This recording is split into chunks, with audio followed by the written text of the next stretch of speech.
நம்ம சேனல தொடர்ச்சியா நீங்க பார்த்துட்டு இருந்தீங்கன்னா, உங்களுக்கு ஒரு கேள்வி வந்திருக்கும். என்ன அப்டின்னா, நார்தன் மீடியா சேனல்ல அண்ணாமலை அவரோட பேரோ, இல்ல புகைப்படமோ, இல்ல அண்ணாமலை குறித்து எந்த விதமான செய்தியுமே வரலையே அப்டின்னு சொல்லி நீங்க பார்த்துட்டு இருந்திருப்பீங்க. நானும் அப்படிதான்.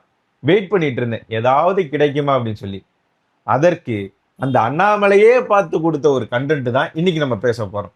என்ன அப்டின்னா, கண்டிப்பா இத நீங்க பார்த்திருப்பீங்க. பார்க்கலன்னா கொஞ்சம் பாருங்களேன். என்ன தெரியுதா? அண்ணாமலை அவர்கள் தலையில கர்ச்சீஃப கொண்டு கட்டியிருக்கிறார். இது சரியா? அப்படின்னு கேட்டா, அதற்கு முன்பாக இது எங்க நடந்தது அப்படின்னு நம்ம பார்க்கணும். டாக்டர் ஏபிஜே அப்துல் கலாம் முன்னாள் குடியரசுத் தலைவர் அவருடைய நினைவிடத்துல இந்த நிகழ்வானது நடந்திருக்கிறது. அண்ணாமலை அவர்களுடன் ஏபிஜே அப்துல் கலாம் அவர்களின் குடும்பத்தாரும் உடன் இருந்தனர். இந்த நிகழ்வுல இந்த மாதிரி அவர் கர்ச்சீஃப தலையில கட்டியிருக்கிறார். இதற்கு முன்பாக இதுல ஒரு கேள்வி என்ன அப்படின்னா, இதற்கு முன்பாக பாஜகவில் இருக்கும்போது அண்ணாமலை அவர்கள் சொன்னதுதான் இப்போ வைரல் ஆயிட்டு இருக்கு. இந்த புகைப்படம் வைரல் ஆயிட்டு இருக்கு. அவர் என்ன அப்ப சொன்னாரு அப்படின்னா, நான் சிறுபான்மையினர் அவர்களோட நிகழ்வுல கலந்து கொள்ளும்போது, அந்த தலையில அந்த குல்லா மாட்டுறது இது மாதிரி இதெல்லாம் நான் பண்ண மாட்டேன். ஏன் அப்படின்னா, அது ஒரு ஏமாற்று வேலை. அது எனக்கு புடிக்காது. அவங்கள நான் ஏமாத்த மாட்டேன்னு சொன்ன அண்ணாமலை அவர்கள், இப்படி செய்யலாமா? அப்படின்னு சொல்லி ஒரு கேள்வி முன்வைக்கப்படுகிறது. அது மட்டும் இல்லாம, சமீபத்தில அவர் பேசும்போது, என்னுடைய மதத்தை வீட்டில் வைத்து பூட்டிவிட்டு வந்து விடுவேன். அது மாதிரி தான் நீங்களும் இருக்கணும்னு சொன்னாரு. ஆனா இப்படி பண்ணலாமா? அப்படின்னு சொல்லி அவர் மேல ஒரு விமர்சனம் வைக்கப்படுகிறது. ஆனா அந்த தலையில அது கட்டினார்ல, அதற்கான காரணத்த கொஞ்சம் போய் பாருங்களேன். இந்த வீடியோ கொஞ்சம் பாருங்க.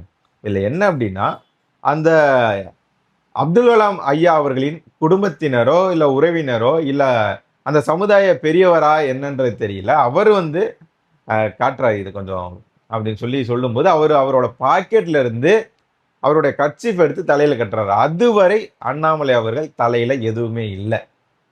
இத நீங்க பார்த்துட்டு இருப்பீங்க. இதுல இன்னொன்னு நீங்க குறிப்பா என்ன பார்க்கணும் அப்படின்னா, அண்ணாமலை அவர்கள் தலையில அந்த கர்ச்சீஃப கட்டியிருந்தாலும், அவரோட நெத்தியில திருநீறு இருக்கு. கை இப்படி வானை நோக்கி தொழல. அதற்கு மாறாக கைய எடுத்து கும்பிட்டு அவர் மரியாதை செலுத்துகிறார். இதன் மூலமாக நமக்கு என்ன புரியுது அப்படின்னா, முன்னாள் குடியரசுத் தலைவர் ஏபிஜே அப்துல் கலாம் அவர்கள் மீது அண்ணாமலைக்கு இருக்கக்கூடிய அதீத மரியாதையை காட்டுகிறது.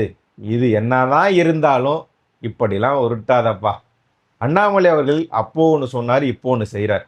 நீ இந்த மாதிரி முட்டு கொடுக்காத அப்படின்னா, அப்படின்லாம் சொல்லி சில புகைப்படத்த அதாவது எங்கெங்கேயோ போயிட்டு இருக்கு. இந்த புகைப்படத்த கொஞ்சம் பாருங்களேன். இதுல இருக்கக்கூடிய நபர்கள் எல்லாருமே பாஜகவில் இருக்கின்ற முக்கிய தலைவர்கள். இவங்க பண்ணதெல்லாம் அப்ப சரியா? அப்படின்னு சொல்லியும் ஒரு சில நபர்கள் கேள்விய முன்வைக்கின்றனர். அண்ணாமலை அவர்கள் அப்போ ஒண்ணு சொன்னாரு, இப்போ ஒண்ணு செஞ்சாரு அப்படின்னு நம்ம பார்க்கும்போது, அவர் இப்ப என்ன சொல்லியிருக்கிறார் அப்படின்னா, டாக்டர் ஏபிஜே அப்துல் கலாம் அவர்கள் என்ன ஆசைப்பட்டாரு, என்ன சொன்னார் அப்படின்னா, அறிவியலும் ஆன்மீகமும் இணைந்து இருக்க வேண்டும், சரியா இருக்கணும் அப்படின்னு சொன்னவரு, உண்மையான செக்யூலர் அப்படின்னா என்ன தெரியுங்களா? அப்படின்னு சொல்லி அவரே பேசியிருக்கிறார். அதை கொஞ்சம் பாருங்க. எவ்ரிடே பாருங்க, கலாம் ஐயாவுடைய குடும்பத்தினர், மூத்த குடும்பத்தினர் எனக்கு என்ன கொடுத்துருக்காங்க பாருங்க. he gave me கலாம் ஐயாவுடைய ஃபேமிலி சார்பா ஒரு மயில், ஒரு சேவல், ஒரு முருகபெருமானுடைய வேல். இதுதான் கலாம் ஐயாவுடைய ஸ்பிரிச்சுவாலிட்டி. எப்பவுமே அந்த ஸ்பிரிச்சுவாலிட்டி இப்படி தான் இருந்திருக்கு. ராஷ்டிரபதி பவனில் இருக்கும் பொழுது கூட வீணை வாசிக்கக்கூடிய பழக்கம் இருக்கு. நிறைய இடத்துல நான் படிச்சிருக்கேன். It gave him lot of inspiration. ஒரு ட்ரூ செக்குலர் இந்தியாவில் எப்படி இருக்கணும் அப்படிங்கிறக்கும் கலாம் ஐயா அவர்கள் ஒரு மிகச்சிறந்த உதாரணம். பாத்தீங்களா? அவங்க குடும்பத்தினர் கொடுத்த அந்த வேல், மயில், சேவல் இதை அவங்க பாக்கெட்லயே வச்சிருக்கிறதா சொல்லி இவருக்கும் கொடுத்திருக்கிறாங்க. இவர் அதை வச்சிருக்கிறார்.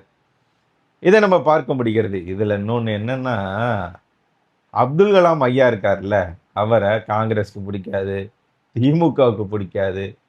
ஏன் இன்னும் அந்த சமுதாயத்தினருக்கே சிலருக்கு பிடிக்காம போச்சு. ஏன் அப்படின்னா, அப்துல் கலாம் அவர்கள் நெத்தியில விபூதி வச்சுக்குவாரு.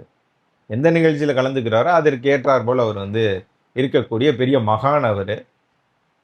அவர் நிகழ்வுல இவர் கலந்து கொள்ளும்போது அந்த பெரியவர் அவர் சொன்னதுனால அந்த தலையில அந்த கர்ச்சீஃப் தன்னோட கர்ச்சீஃப் எடுத்து தான் கட்டிக்கிறார். கலாம் ஐயா அவர்களை விமர்சிப்பதை பாஜக தலைமையே விரும்ப மாட்டார்கள். ஏன் அப்படின்னா, அவரை குடியரசுத் தலைவராக ஆக்கி அழகு பார்த்தது பாஜக தான்.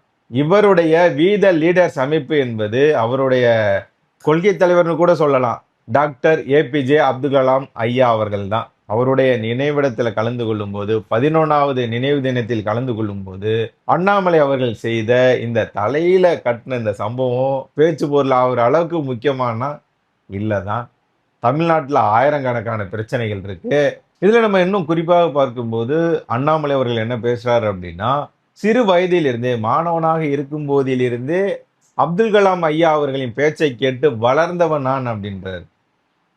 அவருக்கு மரியாதை செலுத்தும் போது அங்க யாராவது ஒருத்தங்க சொல்லும் போது அதை வந்து தவிர்க்க வேண்டாமே, யாரோட மனசும் கோண வேண்டாம் அப்படின்னு சொல்லிட்டு அவர் வந்து இந்த மாதிரி பண்ணியிருக்கிறாரு. இதெல்லாம் ஒரு பேச்சு பொருளா ஆக்க வேண்டிய அவசியமே இல்லை. அண்ணாமலை அவர்கள் இனி வரும் காலங்களில் என்ன செய்ய போகிறார் அப்படின்றத நம்ம பொறுத்து இருந்து பார்ப்போம். இப்போ வந்து இதை ஒரு பேச்சு பொருளா மாற்றி இருக்கிறாங்க, விவாதமாக மாறி இருக்கிறது அப்படின்னா இதற்கு பின்னால் என்ன இருக்கு, என்ன நடந்திருக்கு, என்ன நடந்துட்டு இருக்குன்றதை நம்ம பார்க்கணும்.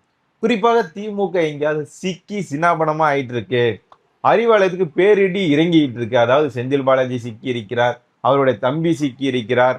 அவங்க தொடர்ச்சியாக அவங்க இடத்துல அவங்க வந்து இந்த காவல் நிலையத்திற்கு கையெழுத்திட போகும்போது கிட்டத்தட்ட 1.5 மணி நேரமா அவங்ககிட்ட வந்து விசாரணையை நடத்தி இருக்கிறாங்க. ஏன் திமுக தலைவர் ஸ்டாலின் அவர்கள் வந்து இப்போ லண்டன் போயிட்டு வந்தார், இதெல்லாம் நம்ம பார்க்கணும்.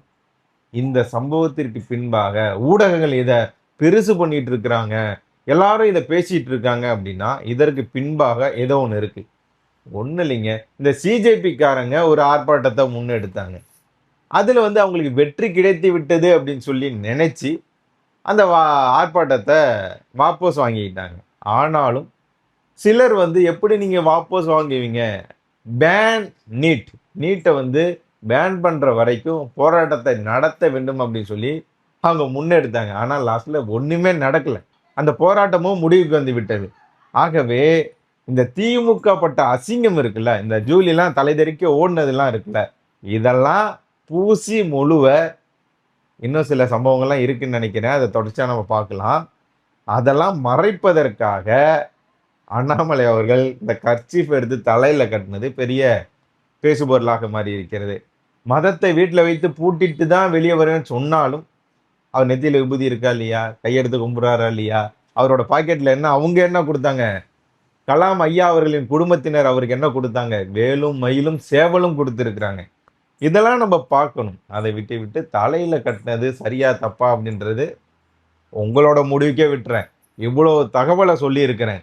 ஏன் அவர் தலையில கட்டினாரு, பாஜகவினர்லாம் கட்டினாங்களா இல்லையா, இதெல்லாம் பத்தி பேசியிருக்கிறேன். அறிவியலும் ஆன்மீகமும் கலந்து இருக்க வேண்டும் அப்படின்னு சொல்லி ஆசைப்பட்டவர் சொன்னவர் கலாம் அவர்கள். அதை அண்ணாமலை அவர்களும் செய்து கொண்டிருக்கிறார். கடைசியா உங்ககிட்ட ஒரு கேள்வி கேட்கட்டுமா? அண்ணாமலை அவர்கள் தலையில இந்த மாதிரி கர்ச்சீஃப் கட்டினது சரியா தவறா?